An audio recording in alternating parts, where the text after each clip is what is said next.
Yo, what up guys, this is the Phantom. I'm going to come to you guys with a brand new video about some other stuff in the Yugi structure deck. You may have just seen the new Alpha Warriors, but now we're going to be talking about the A Assault Core.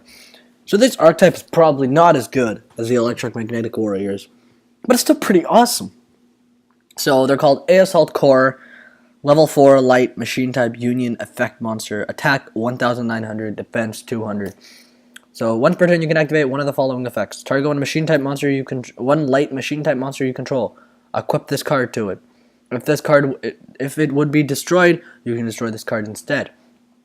So if this card is equipped to a monster, you can special summon it. The standard union effect, but you can't do both in the same turn, obviously, because then you could just like kill them with some FDK card. Either way, the monster equipped by this unaffected. The monster equipped by this card is unaffected by other monster effects. So, essentially, it's unaffected.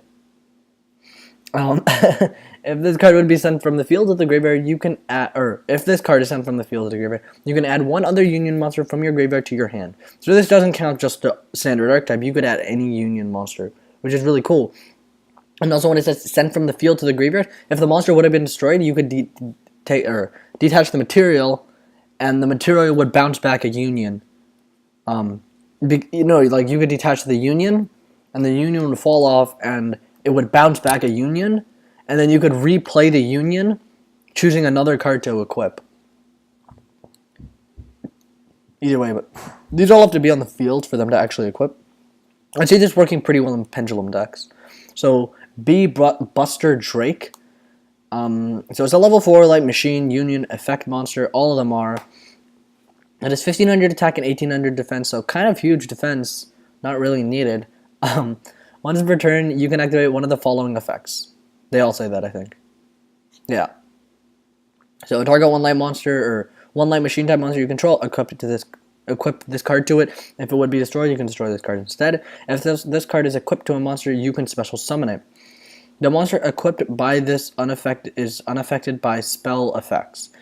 If this card is sent from the field to the graveyard, you can add one union monster from your deck to your hand. So this one is obviously more prime material with the add from your deck to your hand, which is pretty good, honestly. Being able to essentially fodder out for whichever one you really need. And yeah, the monster equipped is unaffected by spells too, which is also pretty cool. And then moving on to the third one, Sea Crush Wyvern. So it's level 4 light machine union effect monster. 1200 attack, 2000 defense. Not super useful. But anyways, once per turn you can activate one of the following effects. Target one light monster you control. Equip this card to it. If this card would be destroyed, you can destroy this. If that card would be destroyed, destroy this card instead. All of them have that effect, obviously. And then if it's equipped to a light or equipped to a monster, you can special summon it. The monster equipped is unaffected by trap cards, so obviously kind of the most useless one. And then if this card is sent to the graveyard, you can special summon one union monster from your hand. So obviously, this one is not as good as the other ones. But I don't know. It could still be played just because this card is a thing.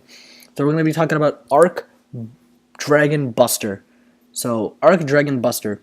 So materials: A Assault Core, B Buster Drake, and C Crush Wyvern. And also first be special summoned from the extra deck by banishing the above cards you control or in your graveyard, which is pretty useful, being able to just banish them from your graveyard.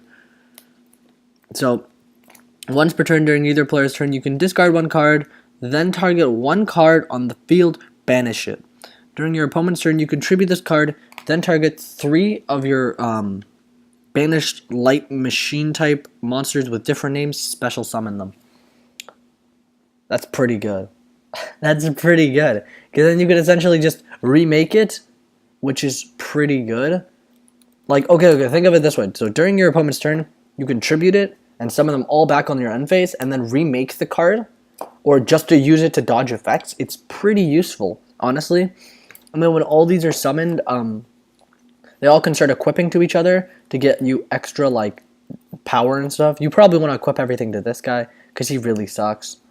So anyways, I think this archetype is not going to be competitive at all. The problem with it is that they have no igniter. Obviously they have to equip when they're on the field. So Like, the problem is you're never gonna, with this archetype, you're never gonna get two monsters on the field. It's just not gonna happen. You're gonna need pendulums, something like that, for these to even be viable. Like, of course, this card is pretty good. You can play them like a Magical Merchant deck and then just play 3 of these, and Magical Merchant through everything, and then just drop this card on them. But, like, this card is, like, it's pretty good. I think it's really good, in fact. But I feel like these cards are they have no igniter. They have no way to special summon other copies of themselves. So unlike the electromagnetic warriors, they really have no way to fodder out into each other. No way to keep playing the game. And, like, obviously, the one plus side with this one over the electromagnetic, or this archetype over the electromagnetic warriors, was that you don't actually need to play the original cards. Like, you don't have to play these 3 or any of these. You can just play this, but realistically, you're going to need some sort of pendulum support or something. Because I think, honestly, this card is worth, like, being able to have access to, but at the same time, like, all these 3 are not, like, super optimal. Like, yeah, they can float, but, like, BA has the effect where they can special summon themselves and then float, and then you can make Dante almost every turn 1, and then you can float into other monsters. This deck, yeah, it floats, but it doesn't really have the versatility of being like, oh, yeah, I have my dudes.